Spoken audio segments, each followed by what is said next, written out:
नाशिक महानगरपालिका पंचवार्षिक निवडणुकीत प्रभाग क्रमांक 13 मधून पारंपरिक उमेदवार नव्या उद्देशानं निवडणूक लढवत आहे।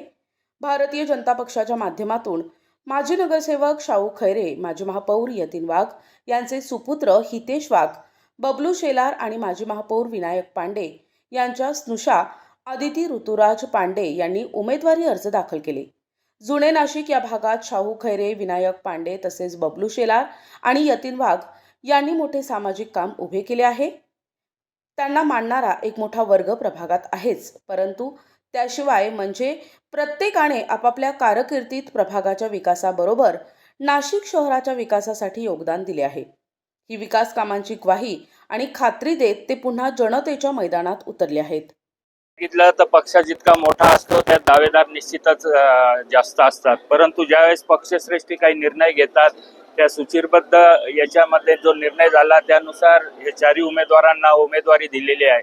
निश्चितच यातून काही जणांना उमेदवारी मिळाली जरी नसली तरी ते पक्षामागे खंबीरपणे उभे राहतील व या चारही उमेदवारांना निवडून आणण्याकरता सर्वस्व पणाला लावतील।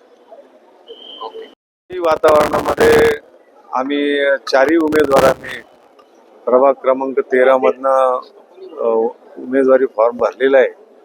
सर्व प्रभागातल्या नागरिकांनी आम्हाला भरभरून शुभेच्छा आणि आशीर्वाद दिलेले आहेत। सर्व तरुण, सर्व कार्यकर्ते ते आमच्या रॅलीमध्ये सहभागी होऊन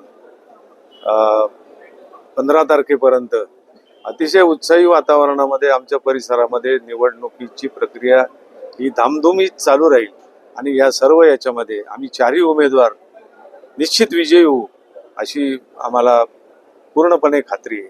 खूप घडामोडी घडल्या, शेवटी निवडणूक प्रक्रिया आहे आणि भारतीय जनता पक्षामध्ये अनेक लोकांनी उमेदवारी मागितलेली होती आणि त्यामुळे हा सगळा पक्षामध्ये किंवा उमेदवारीच्या याच्यामध्ये हा गदारोळ हा होतोच आणि त्यामुळं हे सर्व घडलं किंवा काही लोकांना ज्यांना उमेदवारी मिळाली नाही त्यांना थांबावं लागलं, परंतु पक्षाने सर्वांना ग्वाही दिली आहे त्या कार्यकर्त्यांना सगळ्यांना सांभाळलं जाईल, त्यांना कुठे ना कुठे सामावून घेतलं जाईल आणि त्यामुळं आता आमच्या पक्षामध्ये सर्व जे उमेदवार होते त्यांना पदाधिकाऱ्यांनी सगळ्यांनी समजवल्यामुळं सगळ्यांचं समाधान झाले आणि कुठे ना कुठे आमच्या कार्यकर्त्यांना नक्की त्यांना न्याय मिळेल याची आम्ही ग्वाही देतो। पक्षांनी सुद्धा तसं सर्व कार्यकर्त्यांना समजवलंय। भारतीय जनता पक्ष आणि पारंपरिक मतदारांचा विश्वास हीच त्यांची शिदोरी असून त्यांनी आपल्या विजयाचा संकल्प सोडलाय। प्रतिनिधी गुड्डू शेख, दिशा न्यूज, नाशिक।